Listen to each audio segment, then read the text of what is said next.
Commission, when you come to 44 downwards, it goes to the point of giving it power to make laws, what you call CIs, constitutional instruments, by constitutional instruments, to make some regulations to govern elections.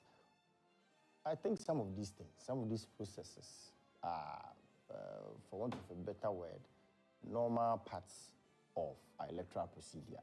And over the years, we've seen how our elections have moved from opaque ballot boxes to having transparent boxes. These are all products of reforms, the advent of biometric machines and all of those. We've gone through a phase.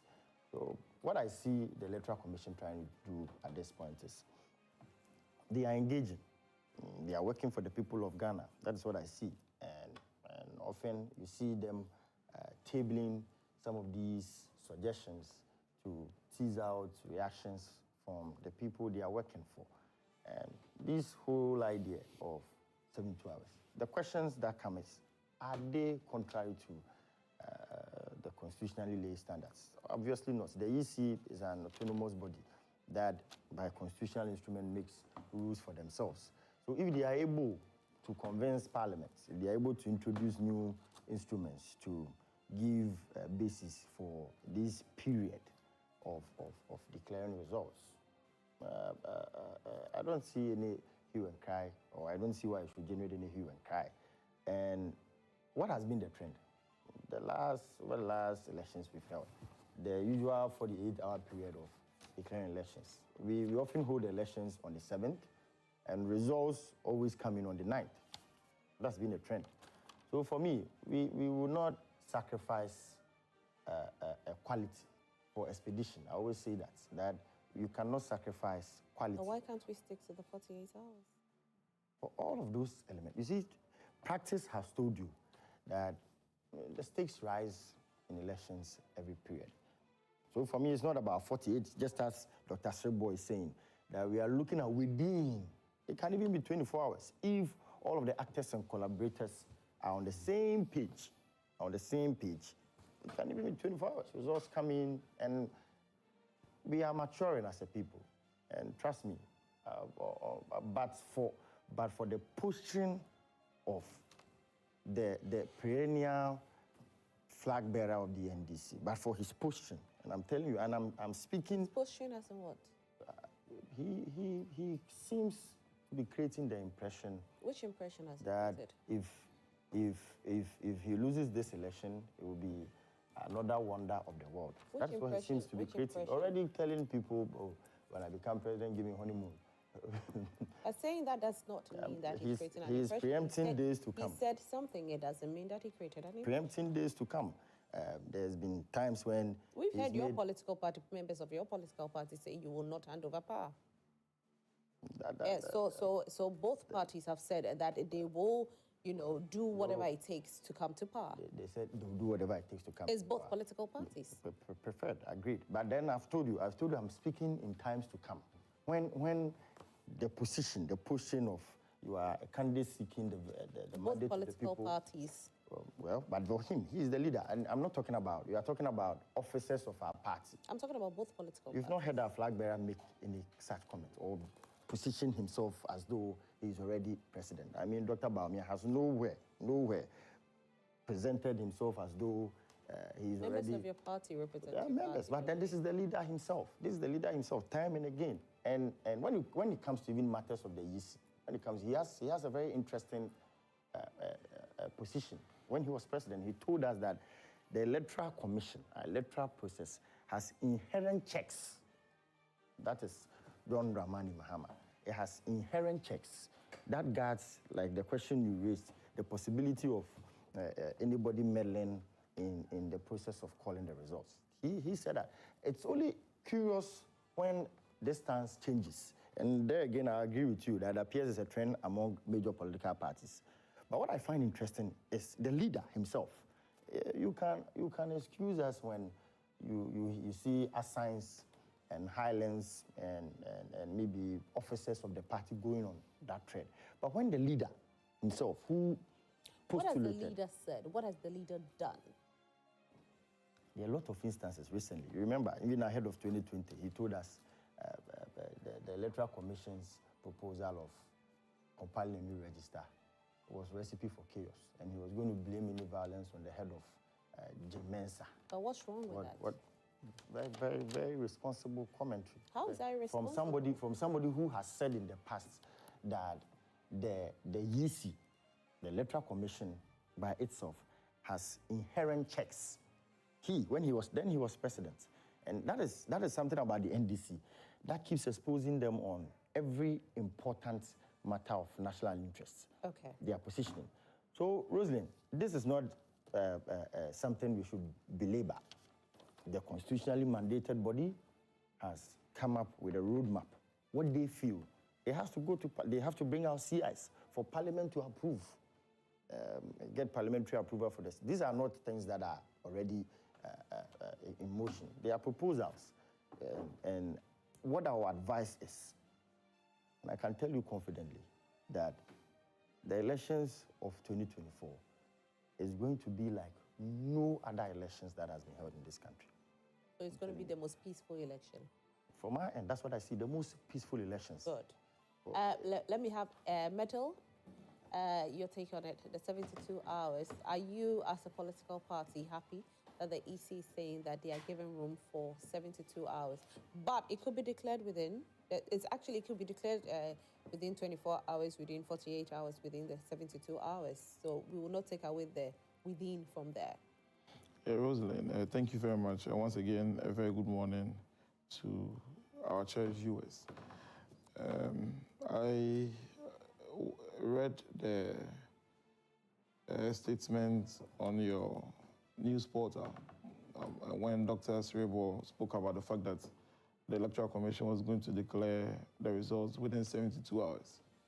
And I think that just like Stallone stated, the Constitution 1992, Article 43 establishes the Electoral Commission. Article 45 gives them their functions and the role they are supposed to play, compile voters, register, demarcate electoral boundaries, and then supervise elections and all that.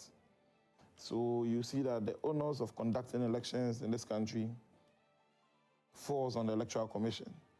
And anything that would bring about chaos, anything that would bring about somebody feeling that they were not treated fairly during the electoral process is something that the Electoral Commission must take seriously and try to curb so that we have one country. If you look at the West African sub-region and the world at large, most of the chaos or conflicts that arise comes at the back of electoral issues.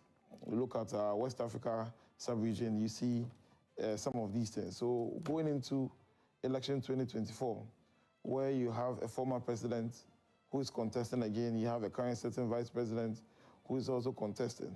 And not speaking from a political angle, you would realize that the stakes in the election, this particular election, are very high, unlike any other election, because all of them, anyone who wins this election is going to make history. If the MPP wins this election, they've gone beyond the 8-year period that we know has been happening since the Fourth Republic in 1992. If the NDC wins again, it's a comeback of a former president who has won again. So the stakes are high. If the CPP wins? If the CPP wins, then it's a miracle. Miracle. It's a miracle. When the CPP wins, it's going to be a miracle. But my roots, the CPP will win with us. My roots naturally, my real roots is from the CPP. Yeah, my real roots is from the CPP. So Electoral Senior was a high-ranking member of Nkrumah's government. Oh, right. Yeah, so my real roots is from the CPP. But then, you see, we are all socialists, and I think that the alternative from the CPP is the National Democratic Congress. We share the same ideas and the things we do. So talking about the electoral issues, I think that the Electoral Commission should be assuring Ghanaians that in the 7th December elections that are going to be conducted, and even events to the 7th December, they are going to ensure that fairness is going to be a hallmark of the game. They are going to ensure that issues raised by any of the stakeholders in the election, especially the major political parties they are going to attend to them. And Dr. Cerebral made reference to 2020 elections. And then coming, what are some of the things that happened in the 2020 elections? Rosalind, in 2020 elections, the constitutionally mandated body, that's the Electoral Commission, that is supposed to supervise, conduct elections, and any election-related matters in this country, declared election results more than 3 times.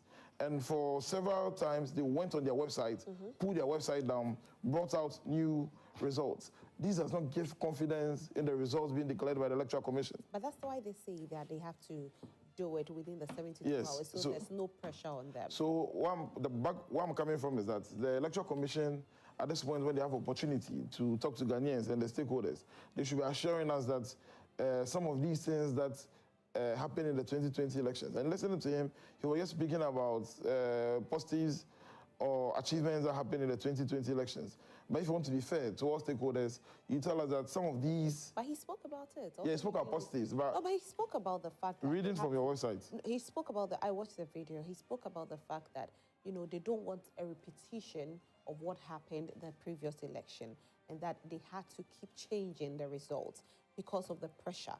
And that is why they are giving room for the 72 hours so they can be able to give out the right, result. Yeah, so I didn't watch the video, but I read from Joy. Okay. I read from Joy News. Okay. So I'm speaking to what was reported on Joy News, and that wasn't captured. Okay. He spoke about the positives, and I'm saying that when they get an opportunity as an Electoral Commission, they should assure Ghanaians that some of these things that happen, like multiple declaration of results, it does not give confidence in the results. And stakeholders in the results will have issues with it, looking at the consequences of when people don't have confidence in the election results declared. God willing, and by the grace of God, miraculously, we had somebody who believes in the rule of law leading the NDC at the time.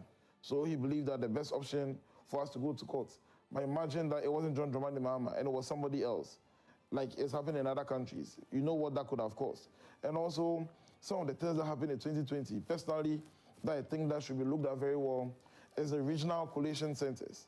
Why do I talk about the regional collation centers? You see, for the first time in 2020, or in the history of elections in Ghana, regional collation centers were introduced. And then the strong room, or the EC head office, were only receiving results from the regional collation centers. So that's what happens. For example, you have Greater Accra region that has 34 constituencies.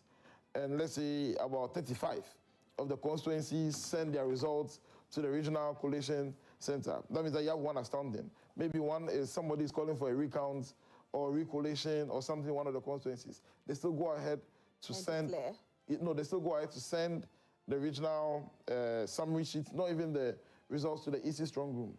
The problem I have with that is that the results they are sending from the regional collation centers is a summary sheet, and it's too small to capture details of the results coming from the various constituencies.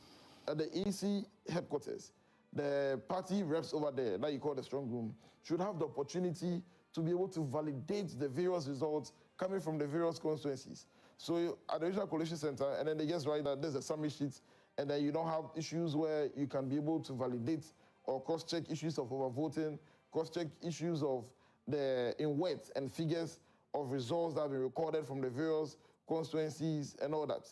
During the time of Dr. Akufo-Addo and his recent lecture at the University of Professional Studies, during his time, you realize that Dr. Akufo-Addo, at his lecture, said that we should scrap off the regional collation centers because in transmitting election results, the more... We scrap off and use what?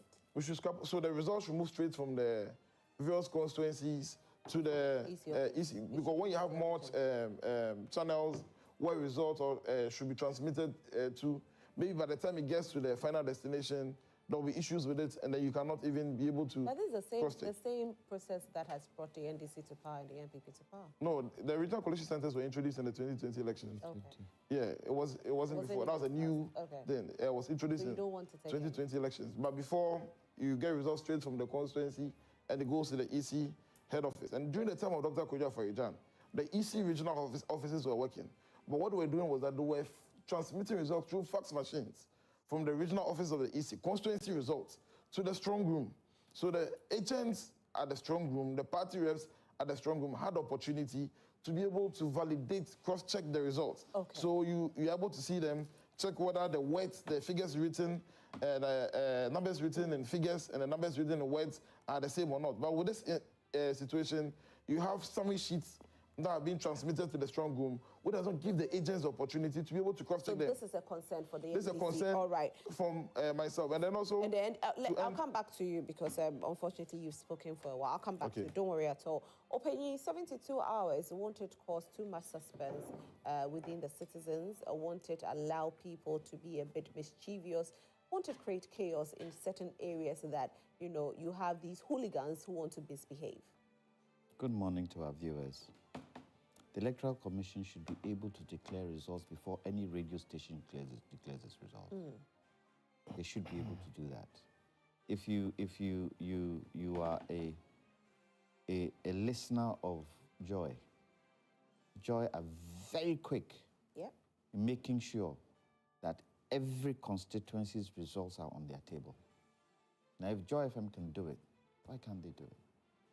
I don't think they should be telling us at this point, within 24, 48, 72 hours. They should be telling us that the challenges that they faced in the 2020 elections, they've been able to identify where the loopholes were, where the delays were, and they have cleared that.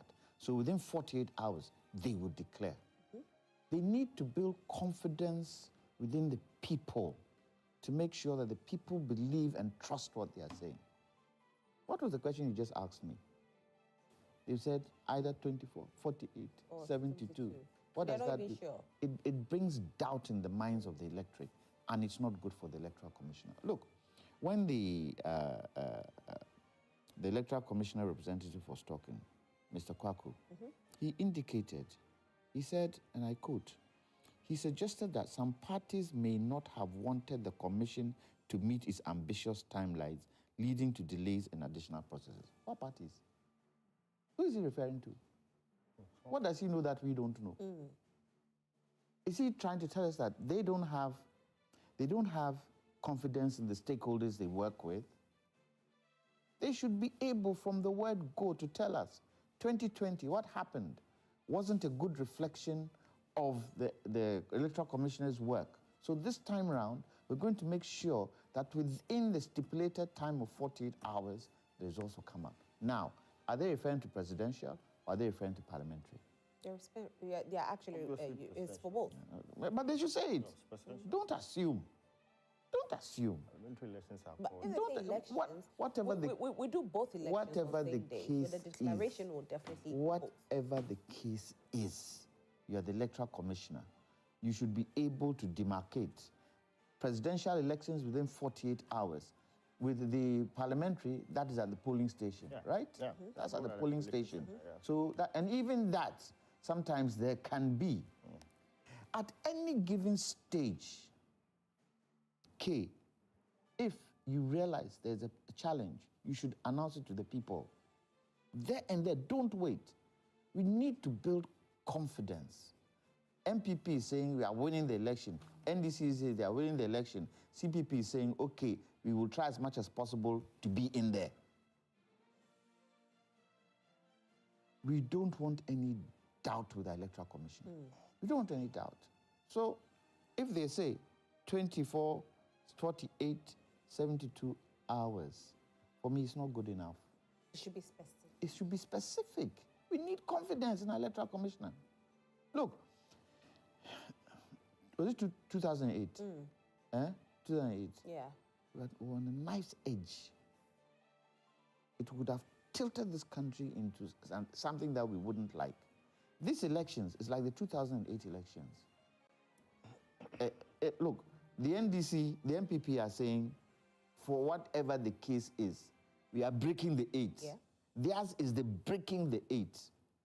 NDC is saying, oh, Bwada, we are going to come in and we will beat, what do you call it, the MPP. The tension is growing. They shouldn't add to the tension. I beg them, they shouldn't add to the tension. They should calm the waters and make sure that they stick to their mandate and do what they're supposed to do. I don't think the announcement of the, what do you call it, the Electoral Commissioner, I don't think that would help us. But if it so happens that they can do it within 24 hours, we'll clap for them. But can they?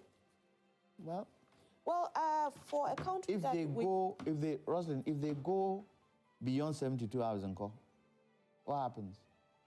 You know, for a country that we tout ourselves with digitalization, you don't wish to hear that we are going back into time because, of course, if digitalization is here, and when we didn't have digitalization, we were declaring within 48 hours. Yes. How are we going to 72 hours? I wouldn't want them to use an excuse to say that, oh, the Ghana card wasn't used as the, what do you call it, card, so it caused delays.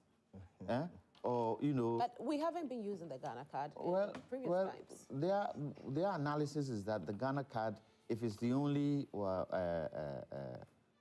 ID card, probably it could move the process faster. Without it, we're declaring we don't want any excuses whatsoever. Work with the political parties, work with the people, and deliver when it's expected to deliver, period. Do you think the 72 hours time frame given by the EC is good enough for us as a country during our elections? Or you think the time frame should be shorter or they should be specific? Just like Openyi Jantua has said. Let's hear your voices this morning. Stallone, Openyi has raised some concerns. Rosalie, let me help situate the discussion. Okay. I am very much invested in electoral matters. I'm actually Director of Elections for a party in my constituency. Okay. Point of order. When you say help situate the discussion, what do you mean? That we are not situating the discussion. No, I want to clear a few... Then say that way, but don't say situate. I said the No, because that is the impression I get. You see, the electoral... You get which impression? The contrast between the presidential and parliamentary elections. Okay. When the Electoral Commission talks about declaring results, okay, what they are normally referring to is the presidential election. Okay. Because it is the EC boss that is the returning officer for the presidential elections. The parliamentary elections are declared at the constituency. I said that, didn't I? Yes. Yeah.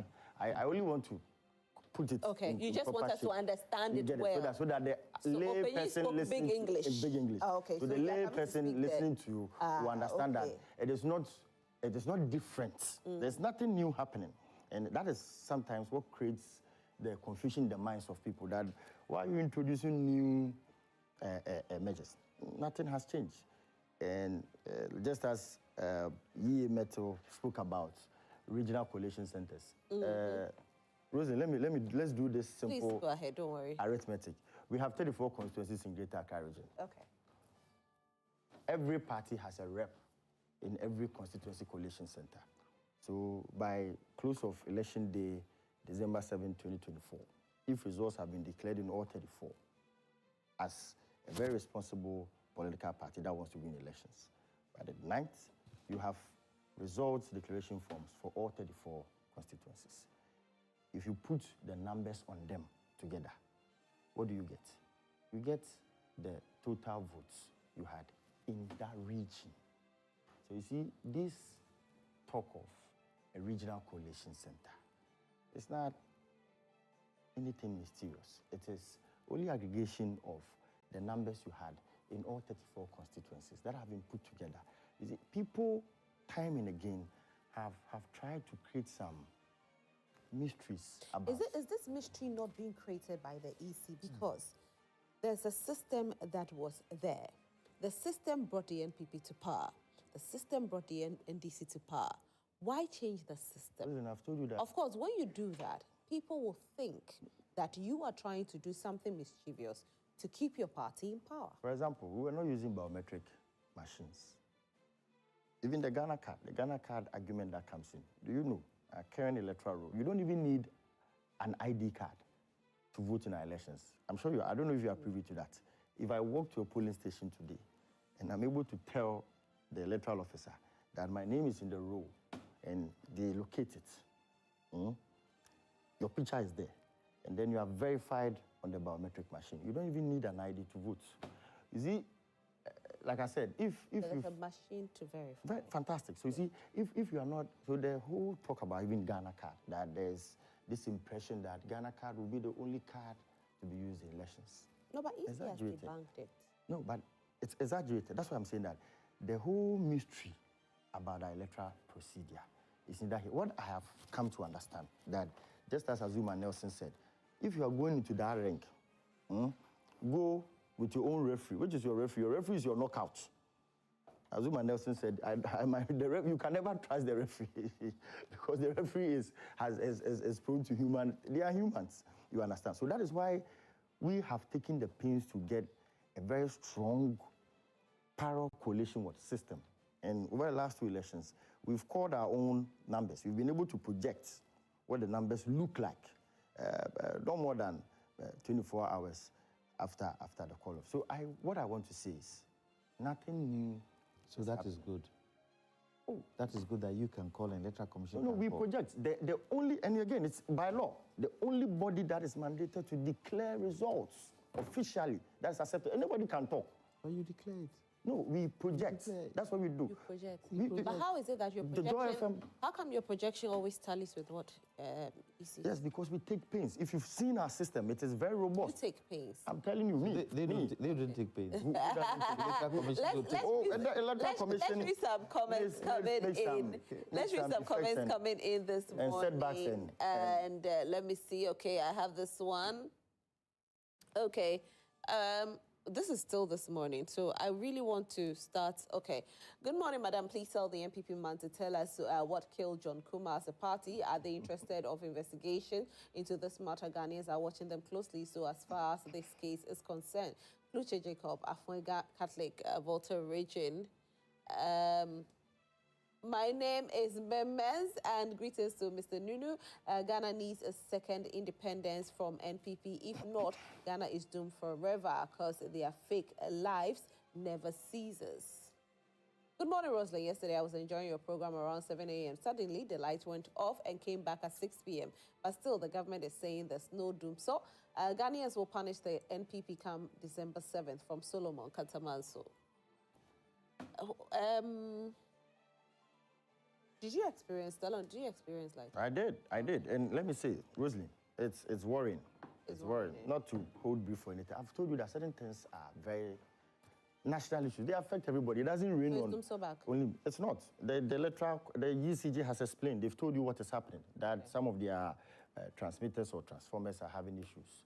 So it's not so. That's well. But when light goes off, what do you call it? In our local palace. It's but doom. What me, the lay person, I call it doom so. Me, it's doom so. It's doom. But the technical people will tell you it is not. That they know what we and Rosalind, when I see NDC elements, I mean when it gets to this point, I want to tell them, I want to remind when I see them come and sit here and say somebody is writing that they will punish the MPP because of erratic power situation. Then John Dramani Mahama should not be on the ballot for the 2024 elections. Really? He should not even dream of running for the contest. If the premise of punishing people, parties, and candidates is availability of power, then he shouldn't. He shouldn't? At all. 4 years. 4 good years. You know something? Yesterday... Open, you want to react? I'll let you Open, you want to react? I'm coming. And on these matters, yesterday, I was at the forum.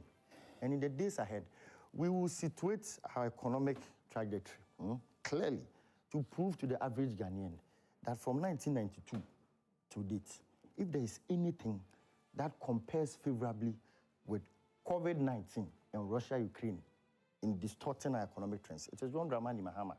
Is John Dramani Yes, Mahama? I will come there. In the days ahead, we are going to establish it with a lot of figures. Let me ask you this. With a lot of instances. Let me ask you this. Okay.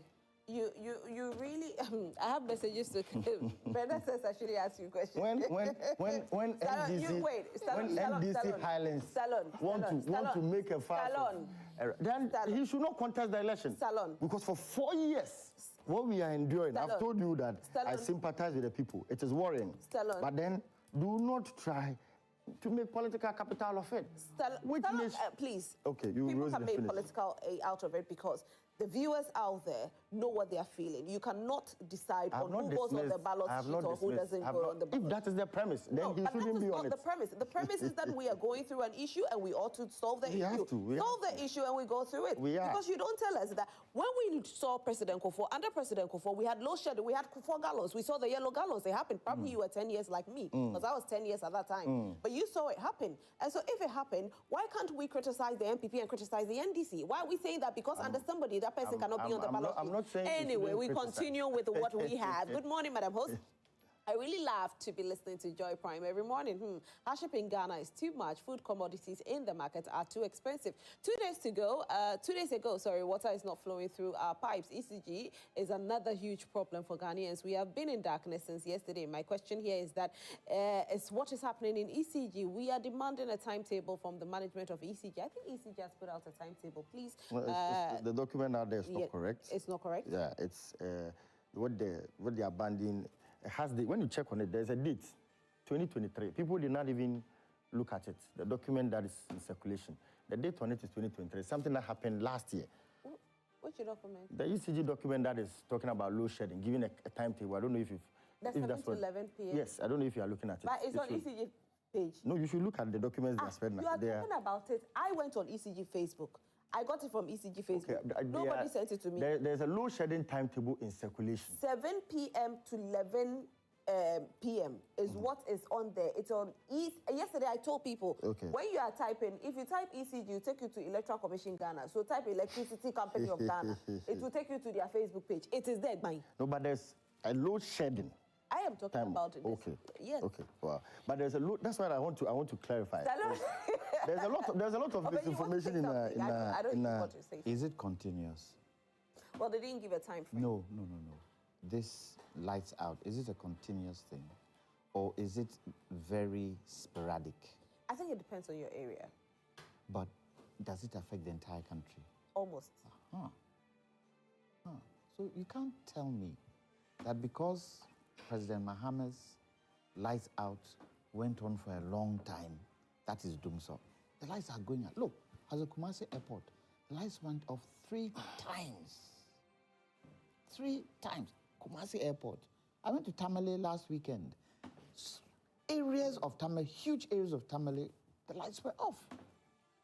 So what are they telling us? Look, if you say it is ECG equipment, then it means ECG don't have the money to maintain the equipment. How are ECG supposed to get the money? Is it government supposed to give them the money? What is it that is causing them not to be able to maintain the equipment? Because they said what? Over-demand has done what? Has caused the equipment to trip. Yeah. Are you trying to tell me that you don't know that? Is this the first time you're having over-demand in Ghana where electricity is concerned? And what is the fear of saying, look, we have partial doomsday? What's the fear of saying it? Say we have partial doomsday. For everybody to see that, yes, there's partial doomsday. For us to ask the questions. Why is there partial doomsday? Be able to explain it to us. Well, but don't keep telling they have told us. us that it's maintenance issues.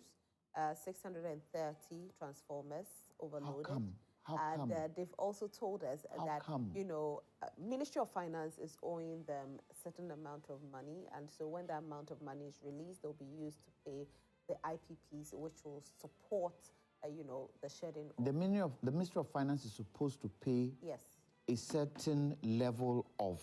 It's 200 million Ghana cedis. Yes, but they're supposed to be. They've divided it into 2 level A, level B. Yes. The Ministry of Finance is responsible for the level B, which is the gridcos and those others. But the IPPs, that is where the cash waterfall situation comes in. When they met the president, the agreement was that ECG should be able to raise, if for nothing at all, 1.9 billion. Yeah. If they can't, at least 1 billion. ECG hasn't been able to raise that. Well, they raised it last year. Yeah, last year, but this year they haven't been able to raise it. So what is the actual challenge that is there that is stopping them? Well, they did speak about, foreign exchange being a problem as well? Back to the economy. Back to the economy. So if it's back to the economy, who caused harm? Who's in power? They shouldn't talk on the both sides of their teeth. Well, you want to say something little about it, so I can go ahead and read my comments. Okay, you read it. Then as you read and I come to you. Okay, good. My question, okay, I've already read this one. Can we please discuss the 7 reasons for Ramadan on your platform? Okay, that will be a decision that will be made by my producer. So thank you for sending your message. Extension of electricity to communities outside the district capital started after 1992 elections by President Rawlings. It continued when President Akufo was assumed power. Around 2005 marked the beginning of doomsday in Ghana when, apart from the increase in demand for electricity, the water level of Akosombo Dam also went down drastically. What Akufo could do was to send pastors to Akosombo to pray for rains. It was unfortunate that the problem masked and caught up with President Mahama. It was no fault of his government. The NPP communicators are making it look like Mahama importing doomsday from somewhere. He rather solved the problem holistically by providing more generation sources, which unfortunately Akufo-Addo is unable to manage. Nana Kakari Techiman. Good morning to you, Madam, and your panelists, more especially to the great lawyer, John Tua. He's too much. Please, lawyer, join NDC. NDC is not going to take this year's election for granted. So Madam Mensah and her staff should make sure that they put things right. This time, we do not need their barrage, not to talk of tea. My greetings or my regards to incoming MP for Mio, Alaji Misbah. You have been bribing them. Ahasa Sise from Zeno Central says, good morning to you all. The NPP can do all the gymnastics they want. The good people of Ghana life will expose them. There is no any other name given to switching off lights off and on beyond doom. So my warm regards goes to Honorable Ashimore, the regional chairman of NDC. We thank him so much. This one says he's watching us from Nigeria. Okay. Good morning to Madam Host, to the young NPP man to answer this question. If a man of himself not to defend his paymaster, did John Kuma have police aid and PA and this policeman to sleep in same hotel, not to communicate and lying only every day? From Moses. Moses, you see, he can't speak on behalf of John Kuma's issues. Those issues are different. So, these people. Good morning, beautiful hosts. Let's come out in our numbers and vote out this government to secure our future. For any other party except this Baumia-led NPP, the lies and deceit are too much. Change must happen on December 7th. NPP must go. Inusa from Tamale. Foresco Zakaria says, Ghanaians are waiting for Mahama because everything shows that Mahama and his NDC did nothing wrong to Ghanaians, but incompetent ones, Nanadu Baumia, lied to Ghanaians. Posterity will judge me. Okay, Mahama indeed is judging. Even if EC wants, they should declare the results in 48 hours. Mahama would be declared winner and president come 2024 and 2025 because they failed high cost of living in all mismanagement and they are blaming COVID-19, Russia-Ukraine war. And now this doomsday will be their chewing stick for the continuous hardship. The NPP is a disgrace to the world. How did we allow Nanado to occupy the what? To copy and paste. If it was Mahama, no copy and paste. Now we'll blame everything on their head. NPP is a failure. Greetings to His Excellency Vic. Is it Vic? President to be Nana Opoku. Vice President. Oh, that's what. His Excellency Vice President to be Nana Opoku-Addo and H.O. Henry Osei Akoto. I have so many comments. These are NDC. But your people, I didn't know the. But don't you have people always sending, always flooding your platforms. But what you don't have people. You have people. How can you call women my Ghanaians? My viewers are watching. And how can you call women Ghanaians? If even it is so, you have your people. Message them.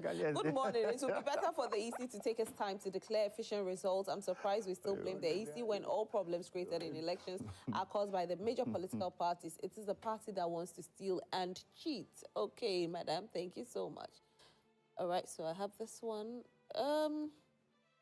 Good morning to you, Roslyn, the beauty queen. Thank you so much, Honorable Akisme.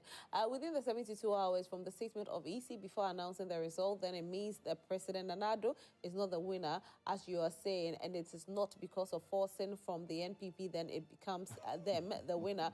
We need a real fact of declaration of the winner of all the constituency results from you and the EC boss, as well as the 72 hours saying of you. God bless you and Omangana. Thank you so much. Good morning, Rose. This is Robert. Let my good friend Yako to stop being arrogant in his communication. This is not from you. Say your good friend. Good morning, Rosalind. Good morning to your panelists. My heart bleeds when I see young and vibrant guys like Stallone lie through their teeth. You see how he's struggling with just a simple question, the doom. So how can transformers go off at the same time nationwide? And do we do repairs of transformers at night? He should give us a break. That's what the ECG is saying. I'm only... Okay, good morning. EC doesn't need to state any time to put them under pressure. Their concern must be to get their results accurate and the election free and fair. Regional collation centers only introduces delays that enables ruling government to pad up the results. We will not accept any pre-recorded result declaration as happened in 2020. Was 2020 pre-recorded? I mean, it's surprising. That's what their flag bearer told you. It wasn't pre-recorded. That's what nobody flag bearer said anything. No political party said anywhere that it was pre-recorded. Nobody said anything. Which media houses were at the EC office during the result declaration? Why did the EC chair greeted good afternoon when she was declaring in the evening? No electoral fraud should be ever allowed anymore. My darling, they didn't do pre-recording, okay? It wasn't pre-recorded. Yes, they changed the results 3 times, but there was no pre-recording. Did they change the results? Yes, they did. It happened. I saw it. Yes. I saw you guys.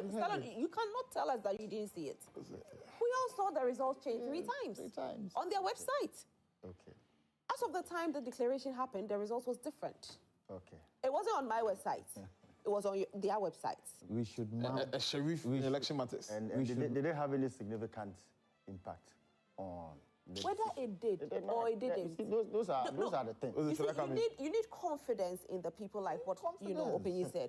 It's not bad to change anything, but it is bad if you know that people will not. They went to court, and the court was emphatic. All right, let me read this one, and then I can bring you just this one. The rest will come in later. I still don't understand why, under the leadership of the Kangaroos group of MPP, is still hiding the doomsday Ghanaians are experiencing.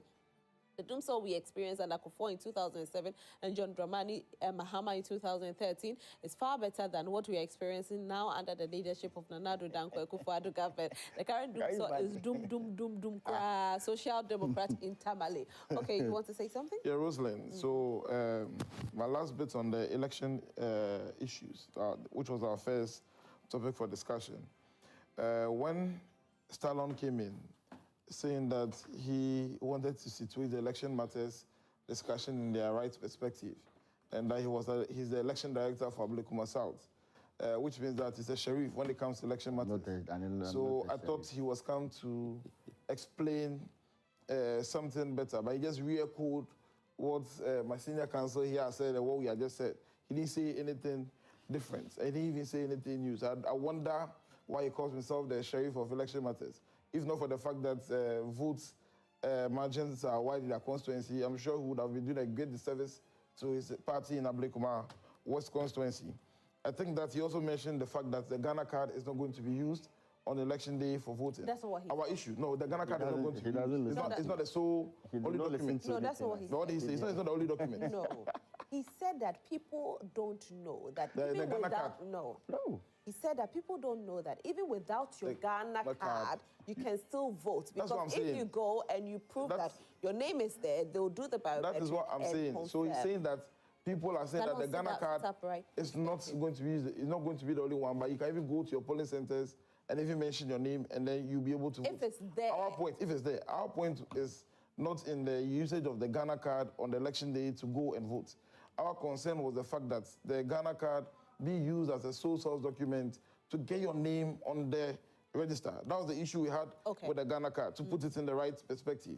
And also, we still maintain that the regional collation centers should be scrapped because it does not give the agents in the strong room or the EC head office the ability and the opportunity to validate the results coming from the various constituencies by checking the figures and checking words and the voting and all that.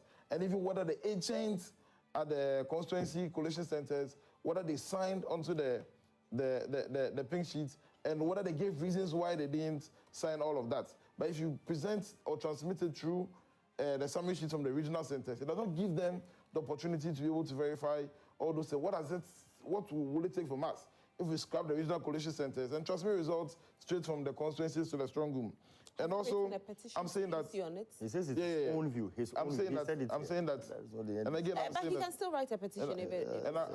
I'm saying that when it comes to elections, okay, just like women, when you are in the kitchen and you're cooking, and a woman tells you that my jollof is nice, I'll prepare jollof in 2 minutes. Now the men cook better. Yeah, no, I'm just using an example. I'll prepare jollof in 2 minutes.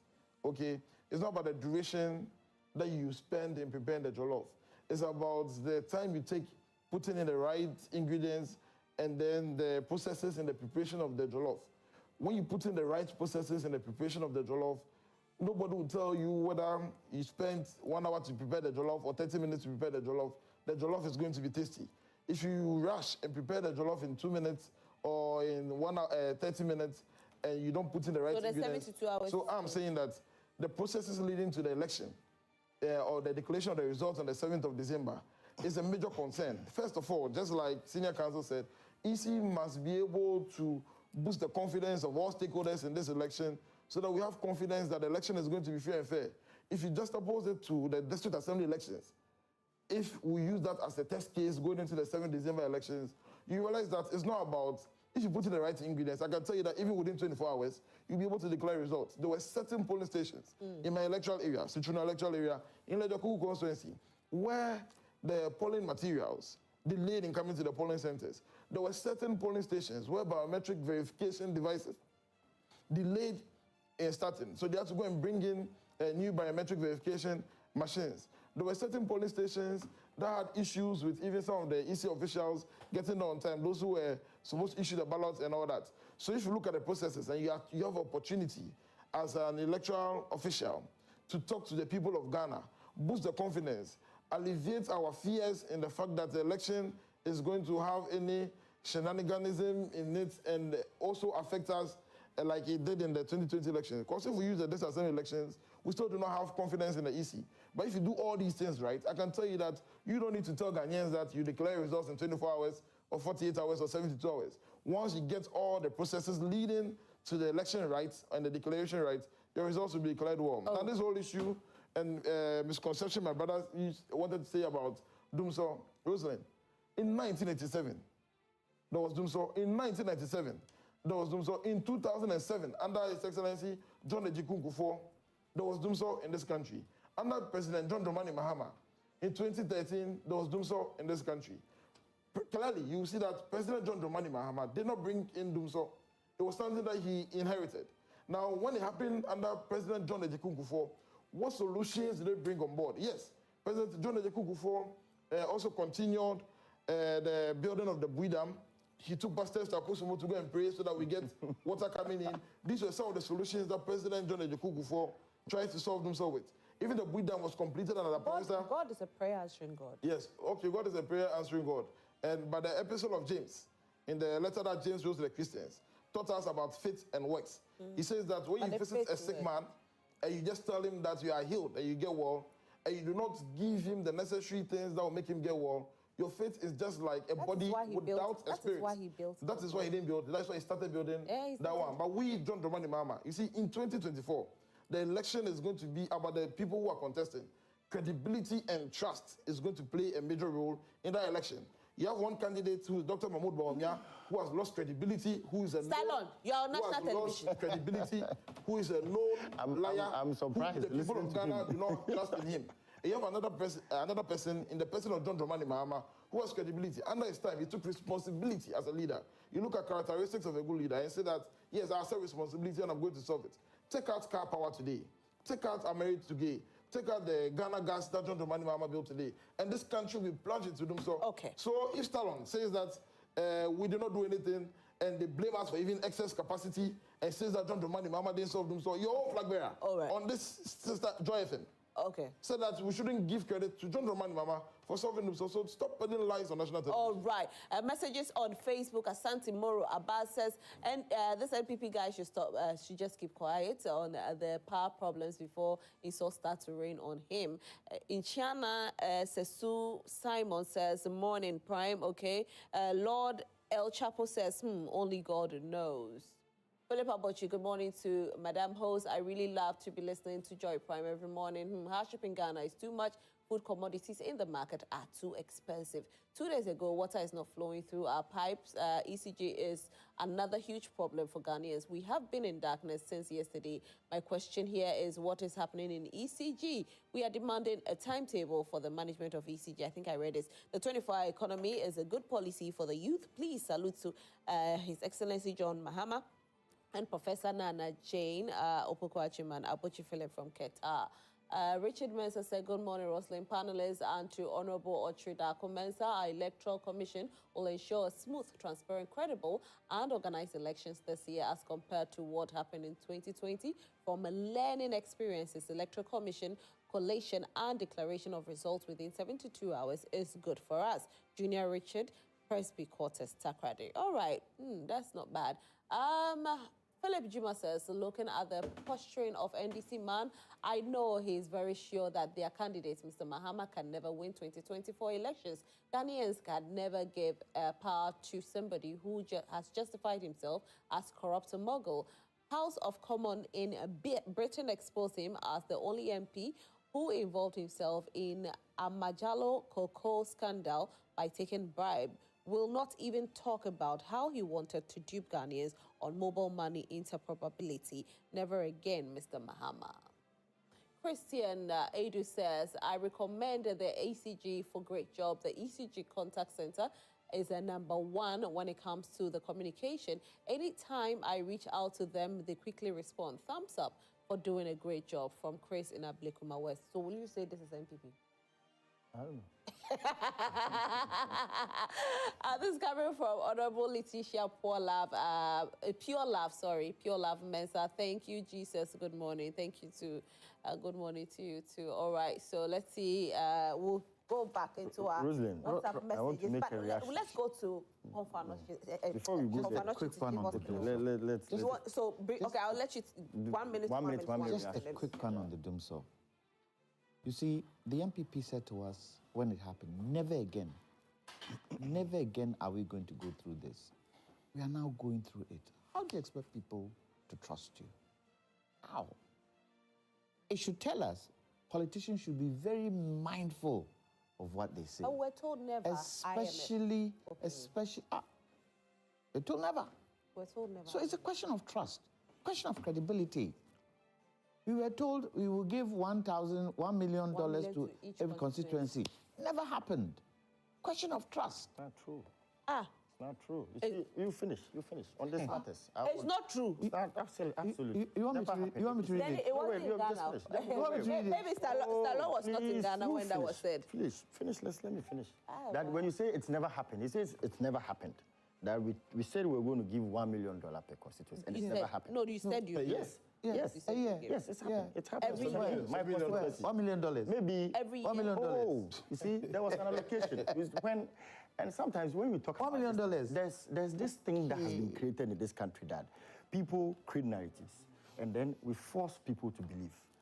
You know this whole special initiative ministry, Rosalind, I don't know if you are aware. Rosalind, Stallone is saying that they've given the constituency in Ghana $1 million. Every year. Yes. So your constituency has Every year. Yeah. You want to take words out of my mouth. Yeah. So is that what you're saying? Continue. You want to take? I've told you. $7 million. Me when I come to this, what platform. Stallone is saying. So listen to But why are you doubting? No, when you say Stallone, I believe you. When we say we never $7 million. the whole special initiative ministry that was created in 2017 was the one that was supervising the disbursement of these things. Okay. When we say we were going to allocate $1 million per constituency, it does not mean we're going to put monies in the coffers. Okay. How do you? So let me tell you, when you go to Ablekuma West today, the institutional place of convenience we created, boreholes. What's the institutional place of convenience? They're there. Go and look at them. No, we had about 3 of them from this same... $1 million? Yes, for $1 million allocation project. Every year. That is where the issue is. That if we talk about the frequency, as in getting allocation for every year, it did not happen. It didn't happen. It happened some of the years. Some of the years, yes. Not on record. Let me ask. Let me ask. If you allow me to finish. Okay, he was. Let me ask you. So let him. Why are you doubting? And boreholes. No, not just that. Let me tell you, boreholes. Go there. Let me ask. Boreholes. Let me ask. There's been some roads. Let me ask. There's a maternity block. If you go to Kit Kat in Downsoma, there's a maternity block project. That was funded from that. Let me ask a question. Me, I will not make all of this. Let me ask you a question. Let me ask you a question. If President Akufo-Addo said it or he didn't say it, I will develop Ghana, I will transform Ghana in 18 months. Yeah. Have we been transformed? Transformation is very relative. Fantastic.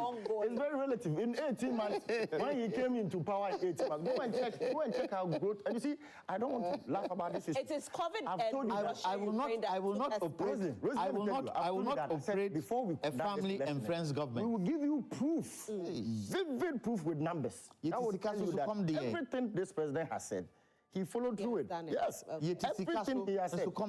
You've spoken about IMF. When we were going to IMF in 2022, the IMF described us as innocent bystanders. And take critical note of the description. Yes, that's what the IMF boss described Ghana. Innocent bystanders. Means you're baby. And let me tell you, you see, when I want to do this analysis, I've told you that. $1 million. Oh, please don't shoot the argument. Did you see the IMF Please don't shoot the argument. Did you see the IMF report? Russia invaded Ukraine. February 2022.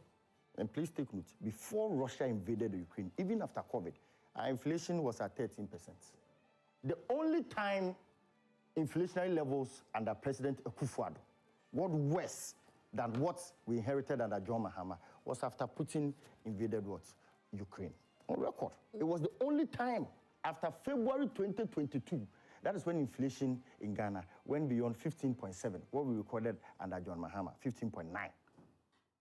I've told you that we are going to situate this debate. When did we start going to the capital markets? Oh, I'm not digressing. No, we are going to situate this debate very well. You understand that if there's anything that took our country off gear, it was Russia, Ukraine. Let me tell you, before the month of February 2022, every single economic indicator. I want to know this, probably, maybe for viewers out there, and maybe the viewers will bear with me. Please, so are we siblings to Ukraine? No, we are not siblings. Let me give you an example. America. No, I'm coming to America. United States of America. Oh, wait. United States of America. Before the February 2022 date, America had never seen inflation hit 9%. The only time inflation hits 9% in the United States of America was in 2022, after the Russia-Ukraine invasion. We have tried to water down 40-year high. In 40 years, United States of America had never seen inflation to that magnitude. You can try to play all. Can you compare yourself to America? I'm not. I'm only trying to compare yourself to America. These are compare yourself to an African country, not America. Cote d'Ivoire. Why? Let me move on to the next one. Cote d'Ivoire, Abidjan. Cote d'Ivoire going through what you're going through? Stallone. Are they going to what they are going through? So, come on. with regards to our next topic, there's a video that I want to show. I will make Accra the cleanest city in the whole of Africa. Akufo-Addo Teaching Hospital has some doctors that have been asked to evacuate where they reside, and this is because they want to have a new development in these areas. The doctors are not happy about it, hence they are on strike. And yesterday, some patients who visited the hospital, unfortunately, could not be attended to because the doctors are on strike. Take a look at this. Medical doctors at the Akufo-Addo Teaching Hospital say they are embarking on an indefinite strike over what leadership describe as harassment and persistent orders to move out of their Denyame residence in Kumasi. The doctors on Tuesday concluded on the industrial action to demand the installation of their bungalows despite claims that it has been sold out. Dr. Michael Leet is the president of the Cath Doctors Association. He explains the frustration of the affected doctors. Some doctors in the Denyame residence are supposed to be evicted. I mean, this has been ongoing for about a year now. And as an association, we suggested some measures to management But we see this to be beyond our hospital management, in that, I mean, they are not the owners of the land per se. So some of our doctors have been given an eviction they've been given notices to evict their accommodation units within a week. Some have had their water supply cut off. Some have been walled in. According to him, the doctors at the hospital will lay down their tools to seek access to their accommodation.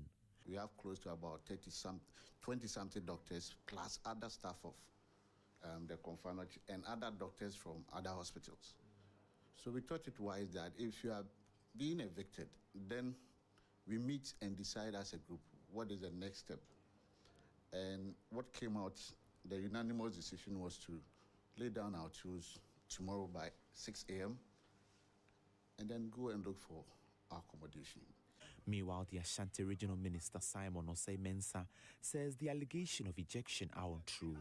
He wants the affected doctors to provide evidence to support their claims. If I hear somebody saying that we've given him 1 week to vacate his bungalow or something, they should produce the letter so that we know the author of that letter, whoever wrote that letter to them.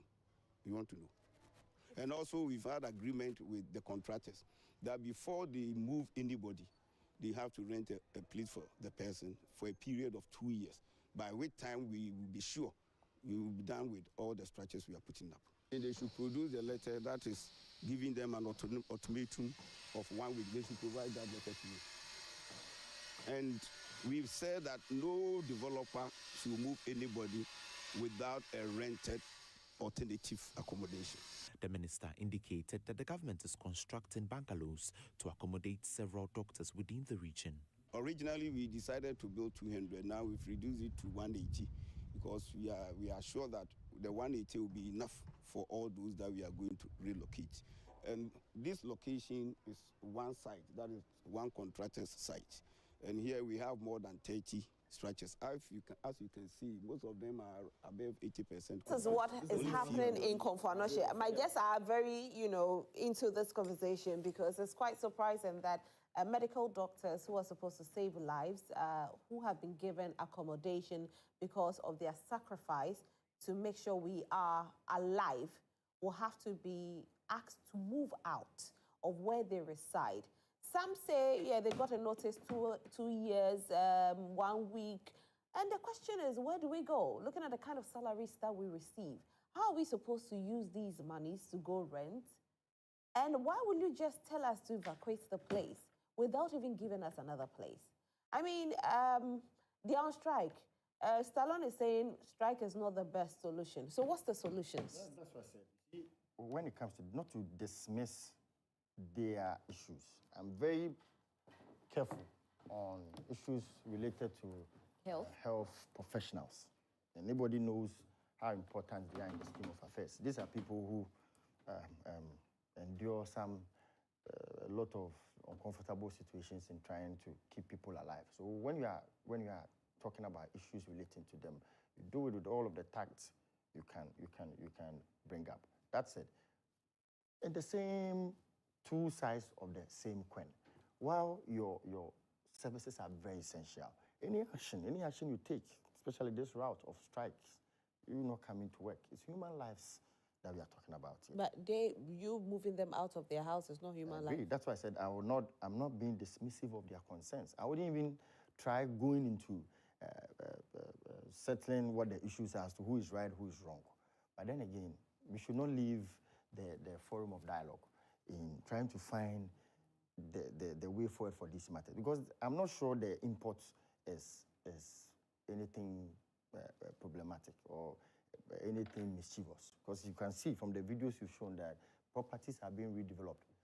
Maybe the approach and how they are going about it is a problem. But the two sides can equally meet and deliberate, especially when human lives are involved. That's my take. The properties have not yet been completed. No. Why don't we wait to complete it and just transfer them in there? What's the hurry to move the doctors out of the accommodation they're in? At the present moment, we are bereft of doctors in this country. And the little that we have, they are all leaving, going out. Other countries are giving them offers. Look, Unyareda Unyareda, going to a hospital, and at the present moment, I'm sure you heard yesterday, Komfo-Addo itself is going through problems, operational problems. The fact that the equipment even there is not up to standard to look after patients. The electricity challenges that they have. ECG say they owe them. They say they don't owe ECG. All these challenges. Do we need this one too? We don't. You did say that they are still talking, right? And they're going to talk to them. Please, we beg. We should prioritize doctors. If for nothing at all, it is the taxpayers' money that we use to train our doctors. Yeah. And doctors are an essential part and fabric of society because of anybody can get sick at any time. When you run into a problem, a legal problem, you can choose to take a lawyer or choose not to take a lawyer. Not so. You can choose to solve the matter outside court. When you are sick, can you do that? No, you can't. That tells you doctors, nurses, and healthcare workers should be prioritized. They should be the first people we find accommodation for all around the country, not only at CAF, not only at Kolebu, not only at the big hospitals, all around the country. Because look at MP. What happened? He was being transported to Accra. When he got to Suhum, apparently his condition got worse, so they took him to Suhum Hospital. Is Suhum Hospital the kind of hospital who could have taken care of the challenges he was going through? So for me, health is key. Hospitals should be top-notch. The staff should be looked after. They have to be pampered, if for nothing at all. So I beg, don't let us play politics with this thing. Let them find an amicable solution. And the Minister of Health should step in quickly. The President, if he can, should step in quickly. Nowadays, I see that Vice President Bawumia seems to be taking most of the jobs that the President is supposed to do. He's Vice President. Step in and sort this thing out once and for all. Yes, I think the Minister for Health, there's vetting ongoing, so we don't have any. Do we? The caretaker. Yes, the caretaker. So it's the caretaker who probably will have to step. Whatever the case is, there was a former Minister of Health. Yeah. He should continue. So far as the President hasn't... Immediately you are relieved of your office. You cannot okay, act. fair enough. So fair maybe enough. the caretaker will step in. Caretaker, Ministry of Health is a big ministry. If the minister is not in position, the chief directors, there are people there. Who can take over. Please. All right. Metal? Yeah, Rosalind, you see, when it comes to issues of health, I'm very critical about it. And I wouldn't want us to play politics with issues of health. Because when you fall sick and you go to the hospital, you realize that political colors or who you are cannot save you. There was one point when I fell sick and I tried to use my national health insurance card. I went to the hospital. The queue there was too long. Some of the things they didn't want to attend. So now I had to call doctors. I knew they had to call into the hospital before they could attend to me. I've been to hospitals where I've seen pregnant women in labor come and they lie on the floor. I've seen situations where patients sit in chairs and then they're giving them medications and they're on drip and all that.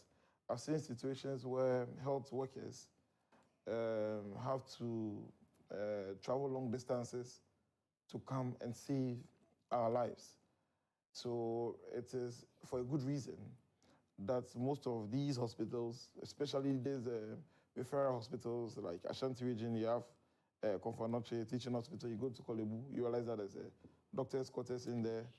It's for a good reason that they provide accommodation there for them. So in terms of any emergency, we can fall on them and they don't have to struggle to go. Last time in Ada district, a doctor who was transferred there to go and work, he lost his life because when he got there, he was using a motorbike. He lost his life. trying to transport himself from his residence to the hospital to go and save a life, someone's life. your life. So I think that for whatever reason why the government decided to move these health workers from there, no matter the reason that they had, and I don't know the period of notice that they gave them. If they gave them a long period of notice, at least with the kind of the essential nature of the job or the services they provide, they should have given them an alternate place to be able to reside if they wanted to use where they were at the time for the housing project that we saw on the television. There's no problem, but they should have given them somewhere else to move to, not just asking them to go. Even if they give them 2 years or 3 years or even 6 months, the government should have had an alternate plan of where they were going to move them to go and reside, because the kind of service they provide is very essential. You look at our Member of Parliament of Ejiso, that's Ashanti region. The highest referral point in Ashanti region is the Akufo-Addo Teaching Hospital. Health issues are of major concern to me because you don't know where you can find yourself at any point in time in Ghana. As a journalist, you might be in the north to cover something. I can be somewhere else, and I might fall sick over there. Do I need to transport myself all the way back to Accra? Of course not. I don't need to do that. That is why, for very good reasons, under the NDC administrations under John Dramani Mahama, Professor Mills, you realize that the Ministry of Health by then, with Roger Metel-Nunu was the Deputy Health Minister, embarked on a research. Tell your father. Embarked on a research, which Roger Metel was the Deputy Health Minister, embarked on a research. And I'm saying that because Stalin himself is here today. Embarked on a research. And the research was to find out the disease pattern of certain communities, to know what kind of hospitals to build over there, why you should build hospital somewhere, for example, in Garu and not Bogatanga, why you should build Lekma Hospital, you should situate it there and not somewhere else, why you should build Dodowa Hospital and give it the kind of facilities that it had. Now, if you check, for example, for the Dodowa Hospital, you will realize that before the building of the hospital, there were a lot of maternity deaths over there. But after the hospital came into being, you realize that the issues of maternity deaths have reduced drastically. It's because of the research that was conducted. What research have you conducted as a party into Agenda 111? All right. Let me read some comments. Good morning, Roslyn. Listening to Metel-Nunu gives me confidence in the NDC. I'm voting JM 2024. Kwame from Adenta. The Electoral Commission Director have not come out to respond to the NDC that they won't accept the use of drones by the NDC to supervise the 7th January 2024 elections, actually 7th December, honey.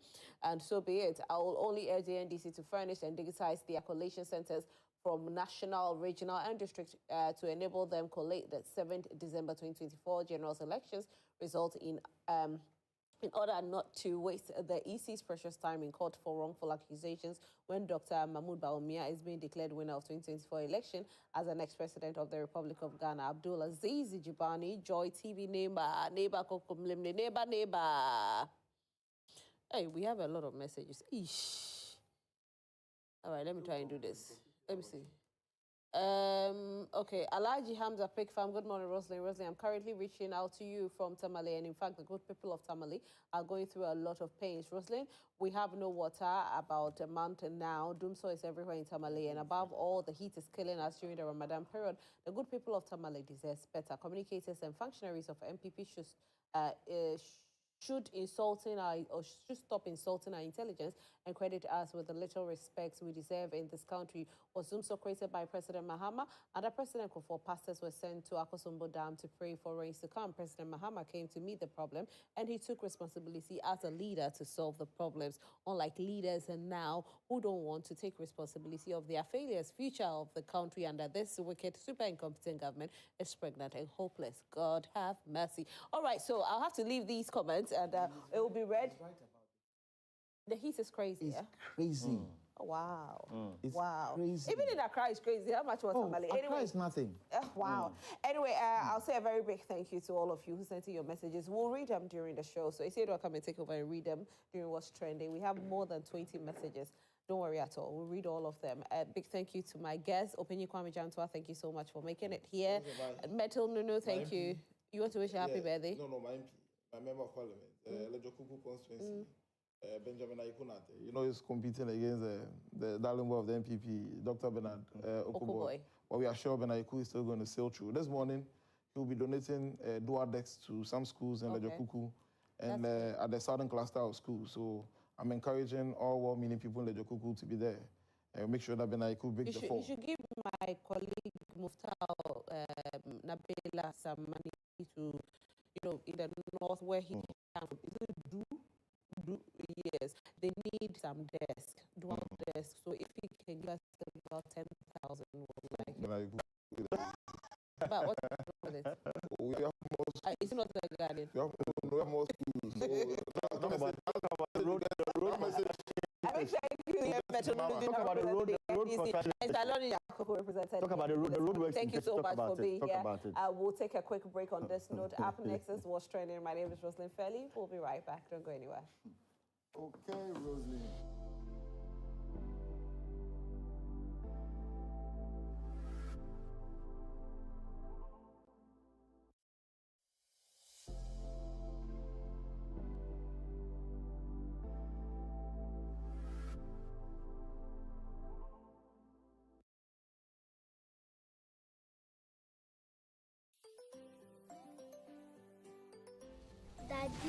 Daddy, this tank is big. Yes, that's true. It can store a lot of water. That's so true. Wow, it has a working tortoise on it. That's so true. I can see S-I-N-T-E-X. Syntax. That is so true, my daughter. When it falls down, it will spoil. That's not true. But why? Hey! Syntex was the first to introduce double-layer tanks in Ghana. Syntex again was the first to introduce white inner layers in Ghana. Syntex gives you the biggest warranty, 7 years. No matter your water needs, Syntex is the answer. Syntex tank. Are you strong? It's good to stay strong together.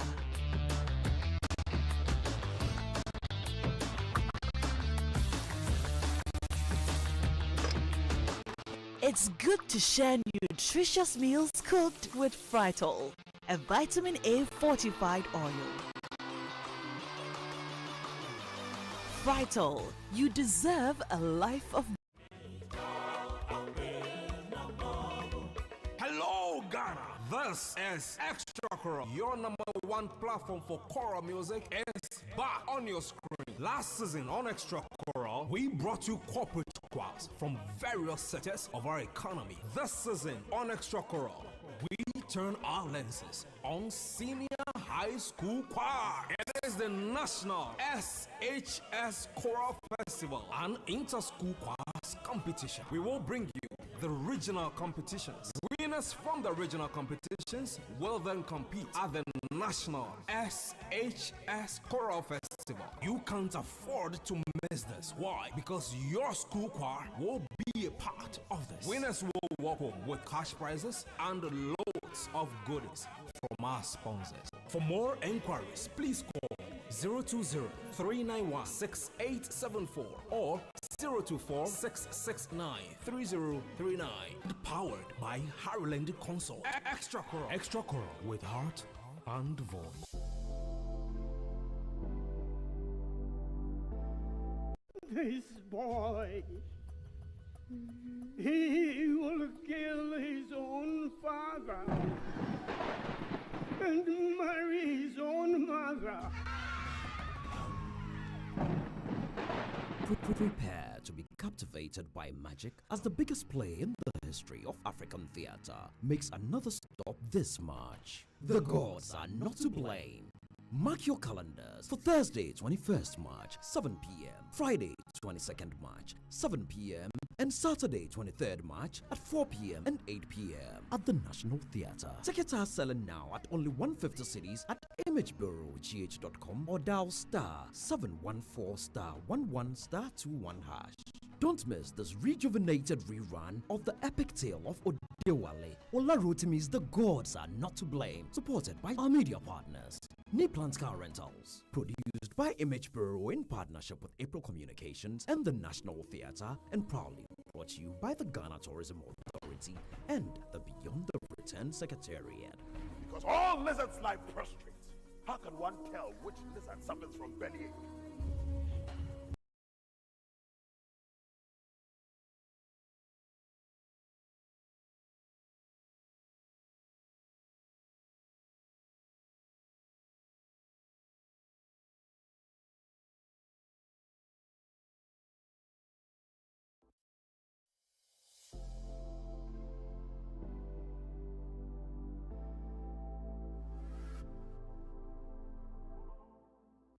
Get the power, experience His presence, secure His promises, and enter His prominence. Authority is a function of the revelation of God in the Spirit. So the more a man gains revelational knowledge, the more you have access into the realms of the Spirit. You can say yes to the word of God, but practice differently. It means you are a liar, a deceiver. But when you say yes to the word of God and we see you practicing what the word of God has said, that is when we see that somebody is in the faith of Christ. This is the Word of Life broadcast that lights the world with life, with Prophet John Anoche.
The lonely night, coming to you. The lonely times, brought in Vedatran, New York. I don't call that saying, New York. I don't call that saying, Washington. I don't let that saying, oh, Linda. Nankawai, harder than Mubia. Nankawai, harder than Mubia. Hawaii, Hawaii, harder than Mubia. Oh, me do yes you, Linda. You come from a bombing, no my daily. Hot to be Jamasia, hot to be Jamaica, Osioko. Now, baby, home for Senor, Osioko. Now, baby, home for Senor, Gomandia, Samandia, Gomandia, Samandia.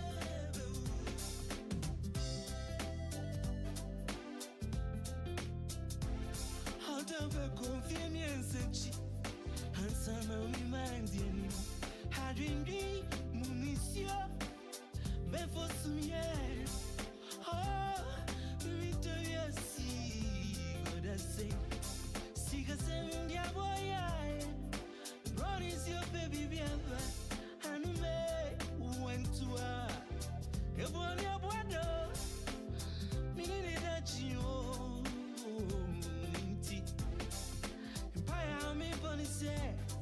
Krata semi, Shano, baby. Didn't say too much, yes. Video funny at some penalty fee. Why everybody said, I read it for comrade Juju. Where the egg media for you. Maybe all don't come over. Maybe all that TV. Maybe all don't come over. Oh, baby. Maybe all don't come over. Maybe all that TV.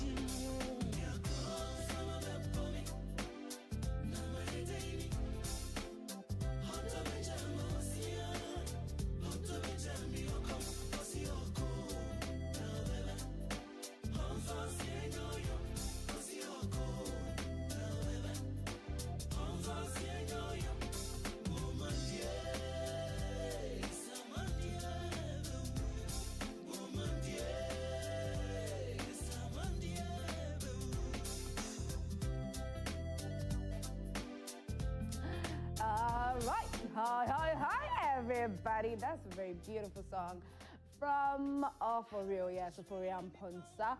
We are still in Ghana month, and happy Ghana month to every single one of you. How are you celebrating the Ghana month, okay? We want you to wear Ghana, we want you to eat Ghana, we want you to feel Ghana, we want you to see Ghana, okay? So if you haven't had an opportunity to explore Ghana, this is the right time for you to do so. Go somewhere in Ghana that you have never been to before. My name is Situating, and it's time for me to bring you all the updates and all the stories that are trending on social media. Right, so to the very first trending story. Now, on the 10th of February, something devastating hit us.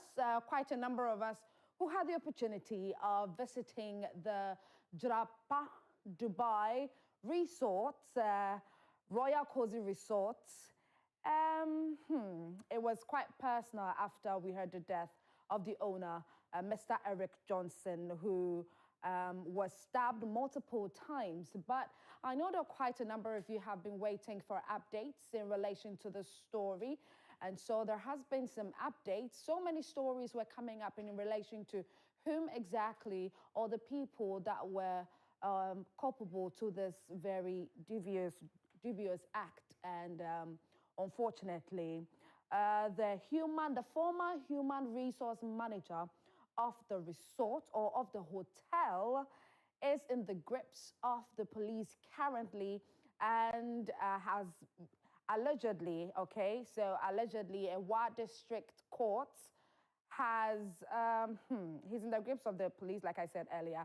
And what is hitting us on our door right now is that gentleman in particular, Ilyasa Mahama, that is his name.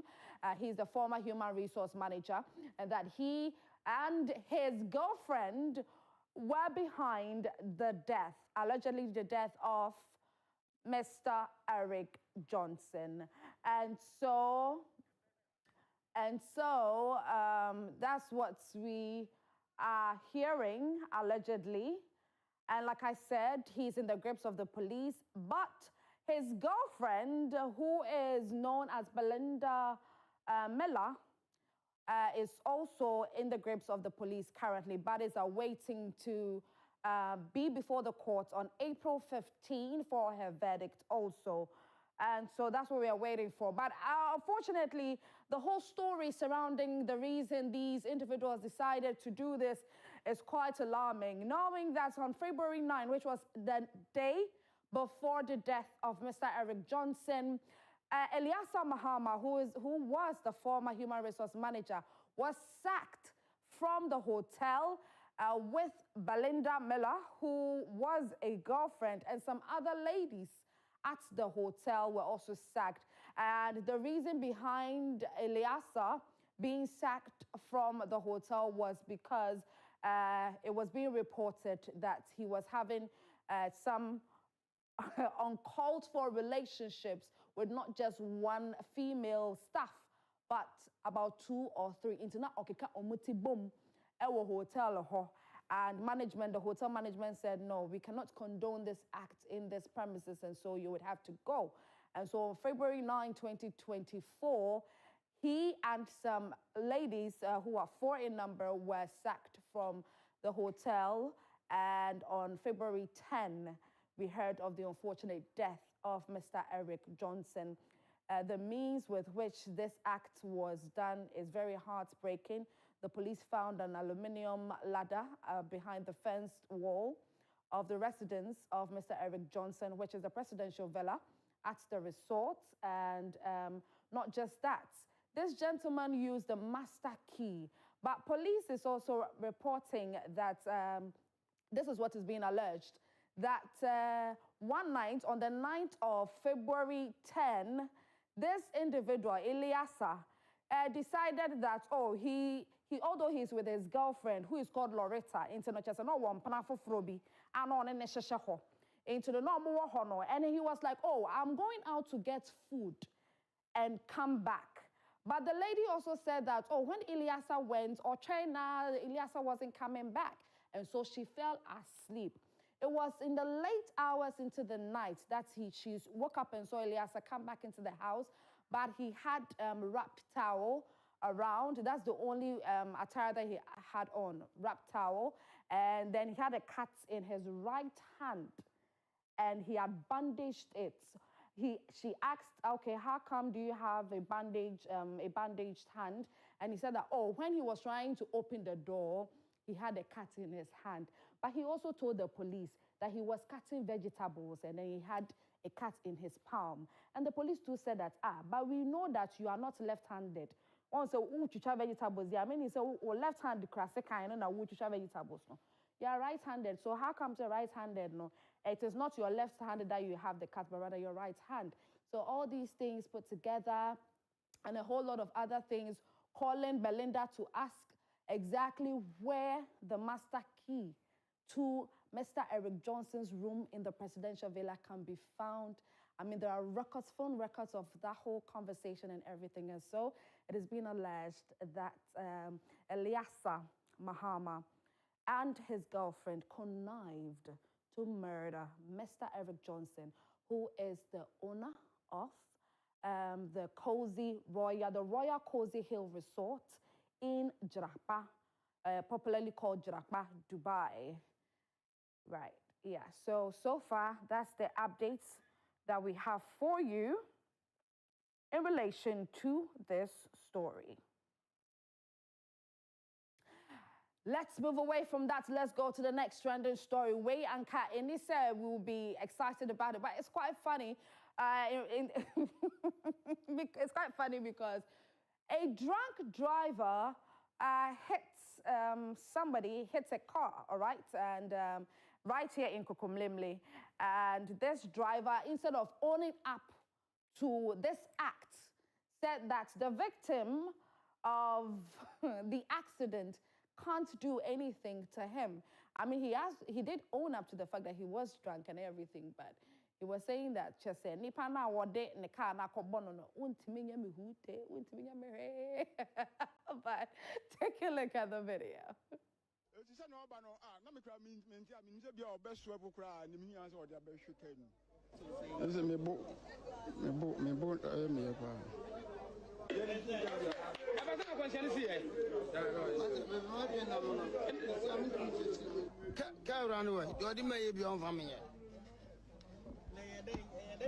Mini shaker. Mini shaker. Mini shaker.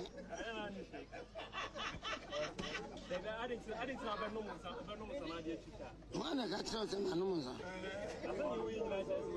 I met you one for me saying, I'm a funny and you are not.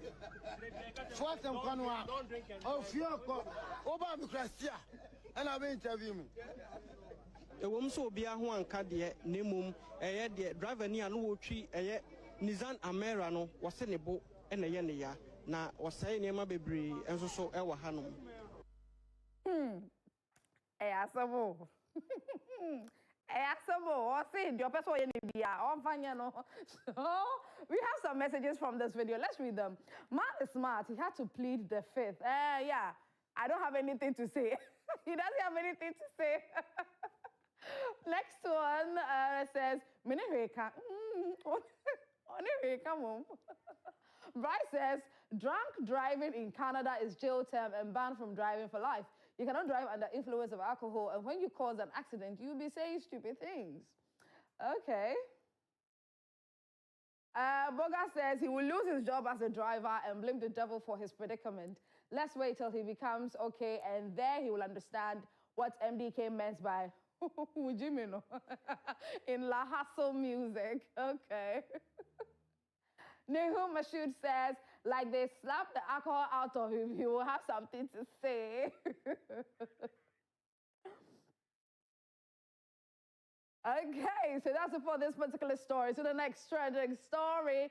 Now, the SRC reps or officials of the Kwame Nkrumah University of Science and Technology are on the chopping block of netizens on social media currently because they announced that they've been able to accumulate a sum of 850,000 Ghana cedis to buy a vehicle to beef up their security on campus. So that's the car, that's the vehicle.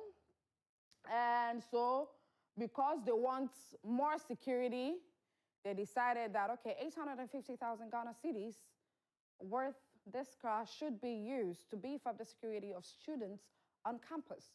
But are the students happy? This is the official page of social media of KNUST, and this is what they said.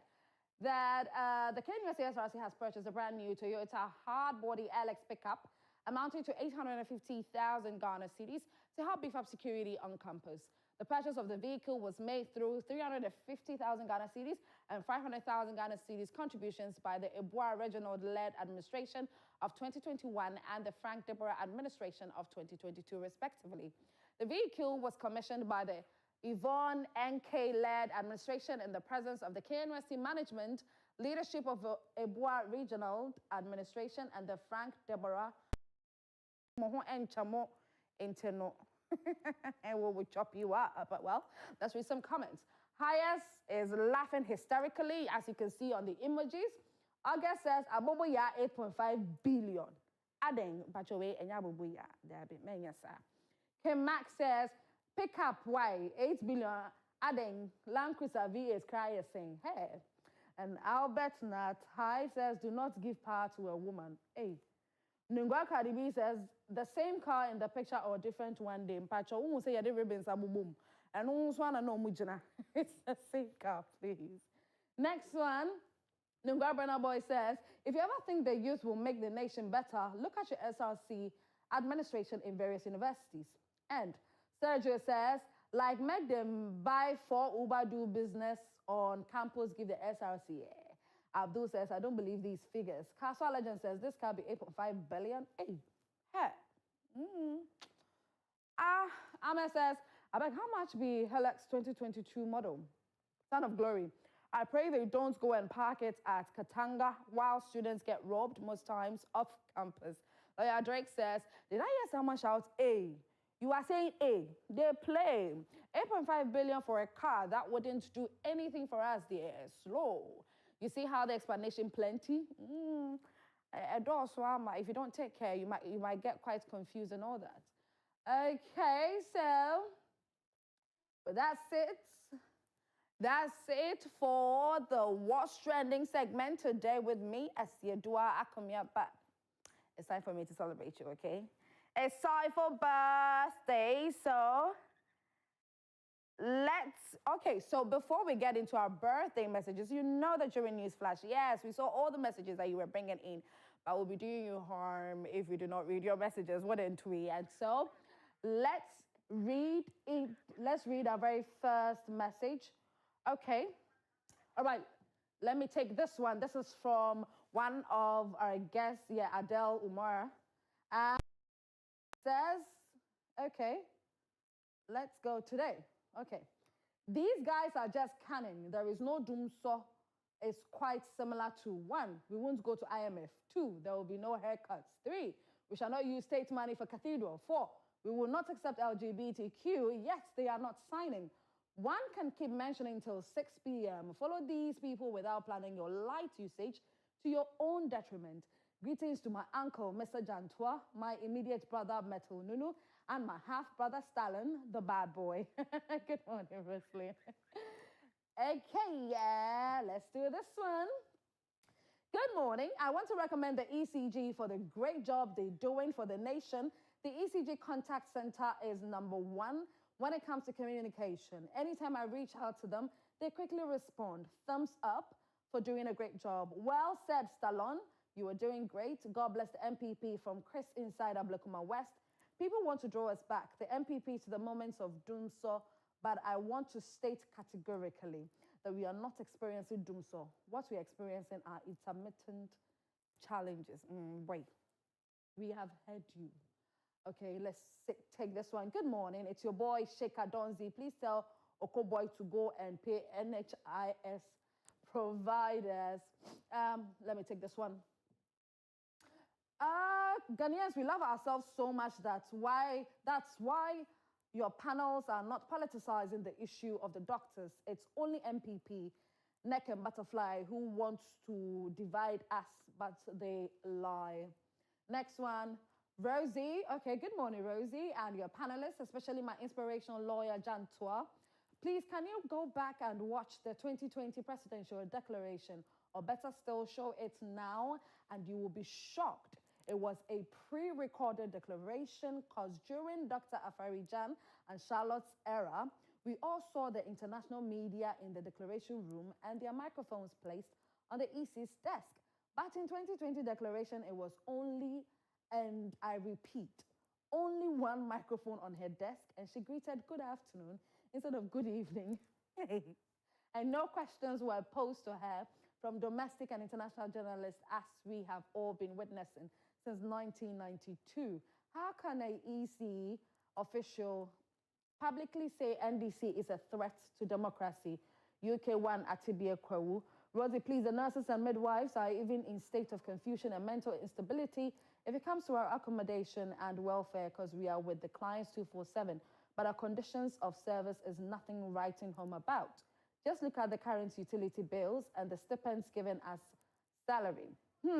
It's very, very disheartening to be a health worker in this current government, because logistics for safe working ain't forthcoming. Yeah, thank you very much. Atibia Kwewu, thank you so much for your messages. Keep them coming in, okay? We'll continue to read them for you, but it's time for us to celebrate all of you who are celebrating your birthday. So let's get started with our birthdays for this morning. Happy birthday, my better half. May the good Lord bless you beyond measures. From your sweet wife, Tina. Happy blessed birthday to my beautiful friend, Queen Deli. May the Lord increase you and give you a sweetheart from your highness. Belated happy birthday to my beautiful mum, Mrs. Celestina Safong. God bless you. Happy birthday to you, Adelaide. You are truly the best thing that ever happened to us. That's what makes this day so special for us. May God give you the strength to overcome all problems that may come your way. Enjoy your day from your mum and sisters. I thank God for my life today. Today is my birthday and +1 today. I wish myself long life and good health. Happy birthday to you, darling. But you didn't add your name, so how can I say happy birthday to you? So a happy birthday to you, my dear. You look ravishing, okay? You look very beautiful. Enjoy your day. Next one, I am lucky enough to get a person like you in my life who gives me 1,000 reasons to smile every day. You are so precious to me, Ellie. Saying it 1,000 times won't be enough to express myself, but I'm going to keep saying it nevertheless. I am proud of you, I am proud of the woman you are, and I just want to see you happy. Even after death, I want our souls to be reunited. Aish. Happy birthday, Alec Lim Nutogo. I wish for you happiness, God's favor, and good health from Prince. Happy birthday to the most amazing mother in the world, Vinolia Abla Asamoah. You are the CEO of God Day Shop at Ho. We wish you more blessings, good health, and a lot more years ahead. From your children, Selassie, Mauli, and Esi Nana. We love you, Mom. Happy birthday to Success Wokoji Botman. Abochi Philip from Keta. Okay, so happy birthday. It's from Philip. Happy birthday to you. Happy birthday, Balak, aka Kalipo. God bless your new age and stay blessed. This is from Joanne.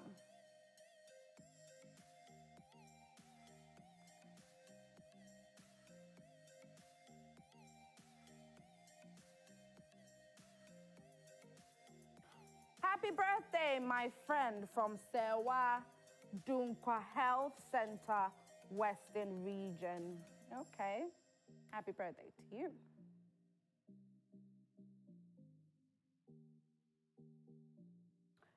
All right, and a happy birthday to all of you celebrating your birthdays today. Please, if you have an upcoming birthday, I'm here to celebrate you, okay, and them. So just send them pictures and the messages. I'll do that for you.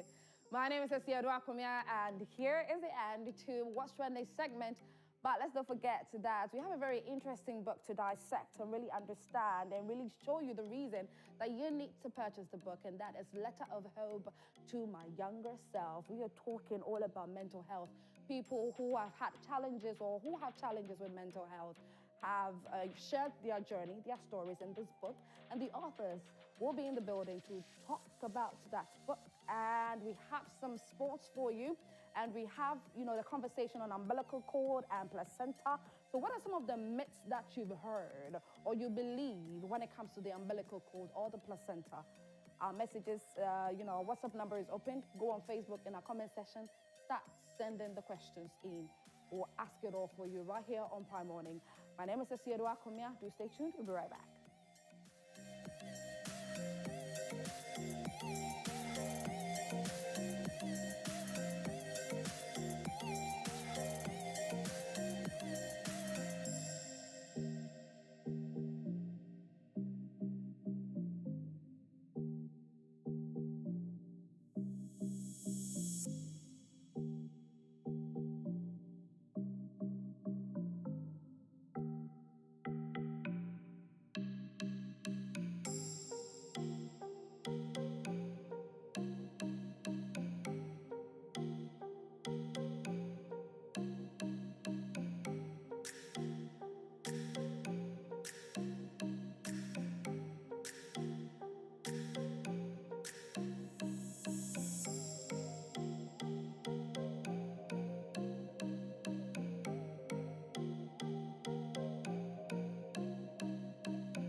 This be me, Kobe, aka Kobe Boga, KB for short. And this is my sweetheart, Obahima. Today, I get big surprise for her.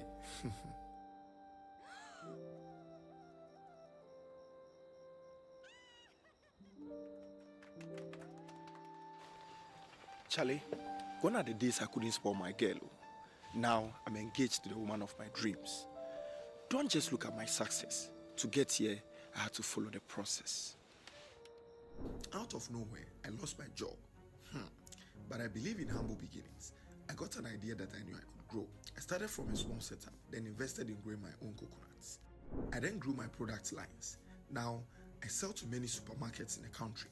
Fellow young Ghanaians, trust the process and keep hope alive. Take advantage of agribusiness through the Ghana Grows program. Ghana Grows, Hope Day.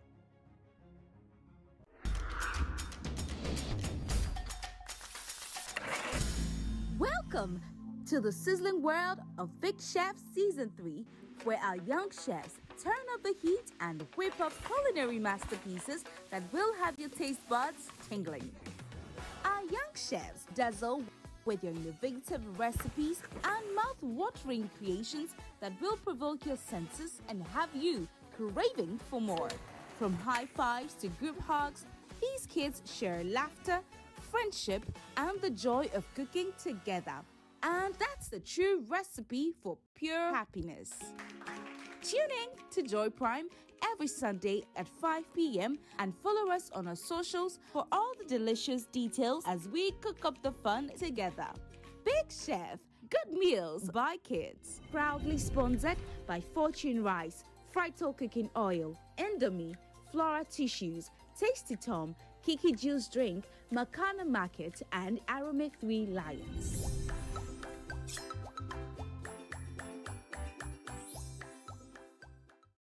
This is a call to you.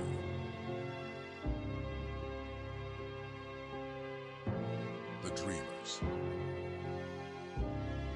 The ones that see no boundaries.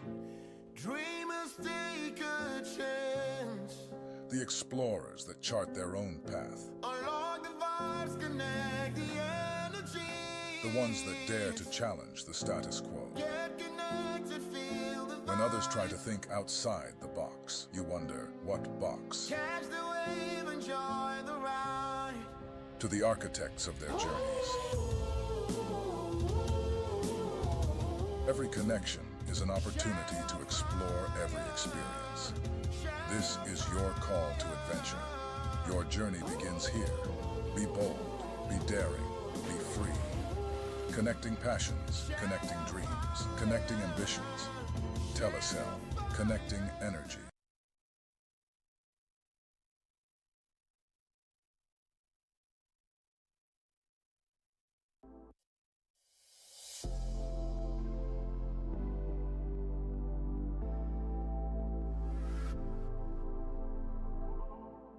Welcome to a new dispensation where the sting of a strike, the stroke of a spike, and the caress of a punch meets the squeeze of a rim, and the pressure never stops. This is Sports Zone, where the rush of the action gets the coverage it deserves. Every Monday at 9 p.m. only on Joy Prime. Sports Zone is sponsored by Hunters. Syntax Tank, are you strong? Are you tough?